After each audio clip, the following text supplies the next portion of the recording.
Vous n'êtes pas sans savoir que de nombreuses personnes recourent à la contraception pour empêcher qu'une grossesse ne survienne. Or, saviez-vous que cette pratique remonte à la nuit des temps et qu'elle était courante chez les anciens Égyptiens? Bien plus que cela.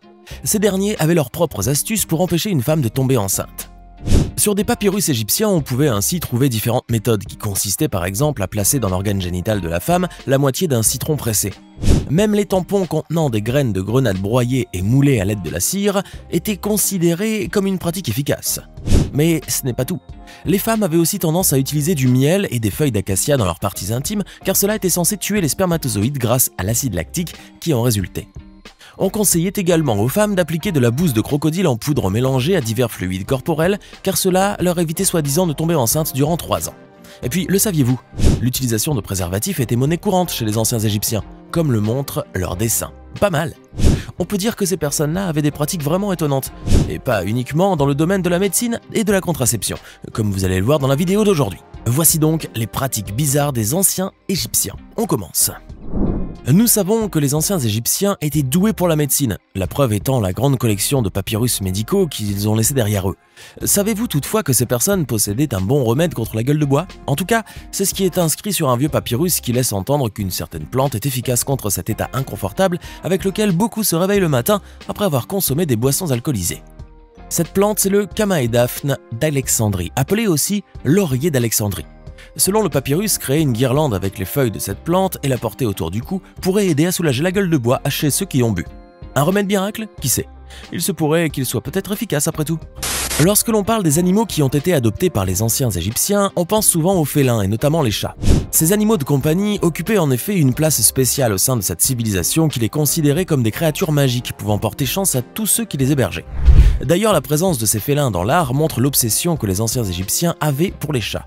Ceux qui avaient les moyens de les gâter les traitaient comme des rois, leur offrant des friandises dignes de ce rang et les ornant même de bijoux, tandis que d'autres personnes n'hésitaient pas à nommer ou à surnommer leurs enfants d'après ces félins. Savez-vous quel sort on réservait aux chats en Égypte antique après leur mort? On les momifiait bien sûr.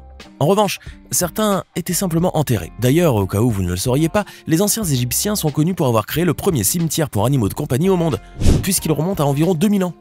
Mais le plus surprenant n'est pas là, car une fois que le chat décède, les propriétaires ne se contentaient pas de faire leur deuil. Loin de là, en fait, ces derniers se rasaient également les sourcils. Leur tristesse et leurs pleurs se poursuivaient ensuite jusqu'à ce que leurs sourcils repoussaient. Cela peut paraître aujourd'hui anecdotique, car on a beau aimer nos petits compagnons, on n'irait pas jusqu'à se raser les sourcils en signe de deuil.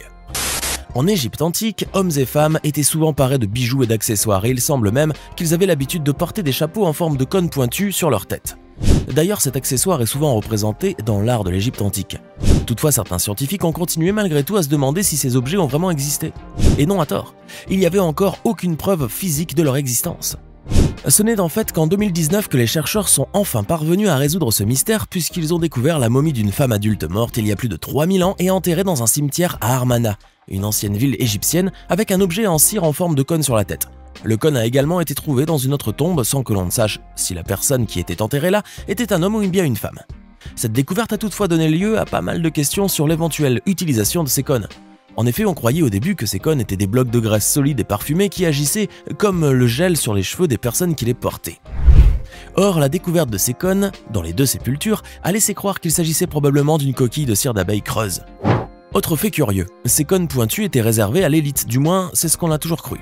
Cependant, la découverte de ces accessoires dans un cimetière qui était réservé à des personnes ordinaires a semé le doute dans l'esprit des archéologues.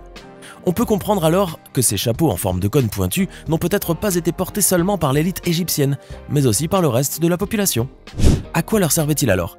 Les archéologues recherchent encore la réponse à cette question, bien que l'on pense que ces cônes avaient pour utilité de purifier les personnes qui les portaient avant leur voyage vers l'au-delà. Rien n'est sûr toutefois, et l'utilisation de ces cônes demeurera probablement un mystère à jamais. N'oubliez pas de cliquer ici pour vous abonner si vous aimez cette vidéo et d'activer toutes les notifications pour ne rater aucune de nos prochaines vidéos. On continue. Si de nos jours il existe différents moyens pour qu'une femme puisse savoir si elle est enceinte ou pas, les femmes de l'Égypte antique avaient elles aussi leur propre méthode pour le découvrir. Leur test de grossesse consistait tout simplement à uriner sur des grains de céréales. En effet, cela permettait aux anciennes égyptiennes de savoir si elles étaient enceintes ou non selon la vitesse de germination de ces graines. Si la germination était rapide, cela signifiait alors une grossesse. Et d'après plusieurs études modernes qui ont été effectuées, les résultats étaient concluants à 70 voire à 85%, ce qui est plutôt impressionnant. C'est bien connu, la cosmétique est un vaste domaine qui ne date pas d'hier. Les civilisations antiques, dont les anciens Égyptiens, recouraient en effet à diverses méthodes pour améliorer leur apparence ou pour prendre soin de leur corps en utilisant de nombreux produits naturels. Il existe même pas mal de récits sur l'art et la science de la cosmétique qui datent de l'Égypte antique et qui montrent que ces personnes en savaient beaucoup sur ce domaine et qu'elles étaient même avant-gardistes.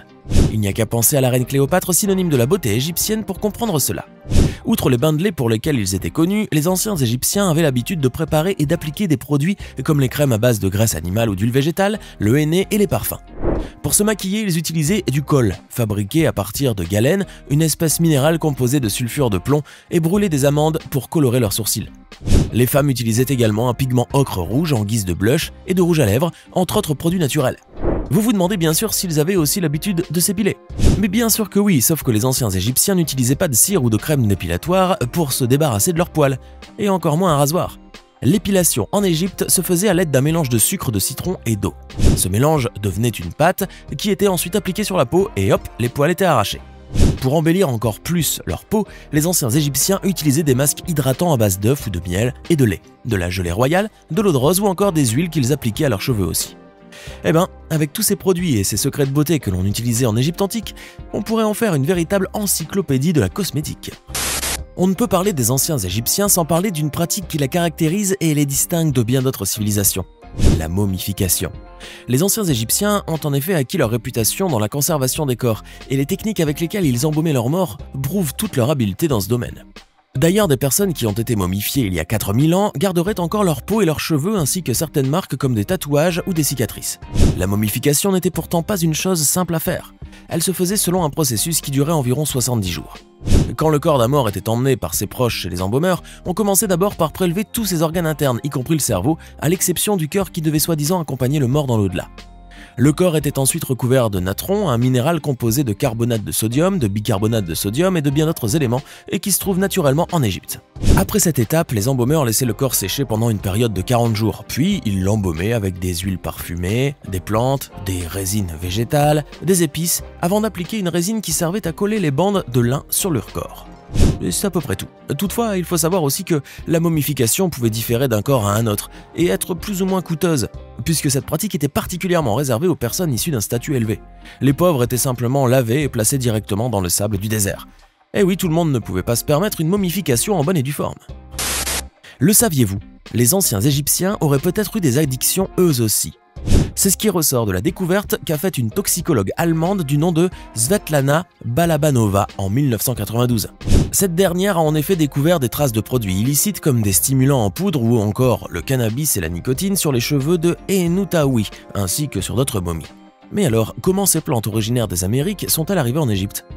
Beaucoup pensaient qu'il existait peut-être un lien commercial jusque-là inconnu entre l'Égypte antique et les Amériques.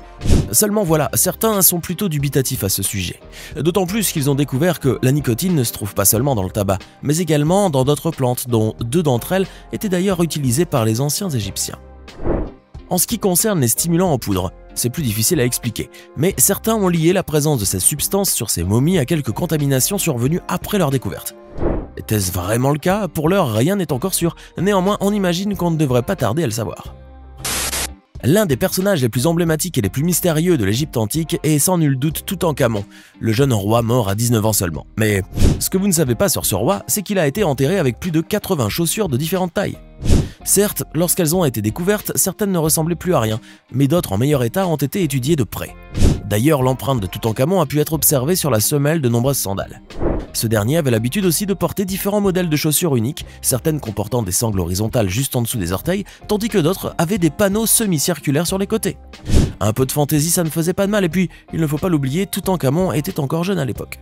Mais certains experts pensent que ces modèles uniques allaient au-delà de la fantaisie, et qu'ils avaient peut-être été conçus ainsi, car Toutankhamon avait les pieds déformés. D'ailleurs, on peut dire aussi que le jeune roi avait les pieds gâtés, étant donné que certaines de ses paires de chaussures comportaient une semelle rembourrée au niveau de la partie centrale pour lui assurer plus de confort. Qui a dit que les anciens Égyptiens ne se mariaient pas? Bien sûr qu'ils se mariaient, et qu'ils avaient des enfants. Sauf que leur mariage ne ressemblait pas au nôtre. En effet, il a été prouvé qu'il n'existait pas de cérémonie de mariage officielle en Égypte antique. Qu'est-ce qui se faisait alors? Eh bien, lorsqu'un homme et une femme décidaient de vivre ensemble, ils l'annonçaient à leur famille et leurs amis et commençaient à vivre ensemble tout simplement. Cela ne signifiait pas pour autant qu'il n'y avait aucun engagement entre eux, bien au contraire. Tous les deux étaient financièrement engagés l'un envers l'autre. Mais alors pouvait-il divorcer? La raison est oui. Bien qu'on préférait éviter d'y recourir, le divorce était bel et bien possible et l'épouse se voyait même parfois bénéficier du tiers des biens matrimoniaux. Qui l'aurait cru? Maintenant, dites-nous dans les commentaires, avez-vous déjà entendu parler de ces pratiques étranges auxquelles recouraient les anciens Égyptiens? Laquelle vous a le plus amusé, surpris ou bien choqué? Connaissez-vous d'autres pratiques qui existaient au temps de l'Égypte antique? Et n'oubliez pas de vous abonner et de cliquer ici pour regarder une autre de nos superbes vidéos.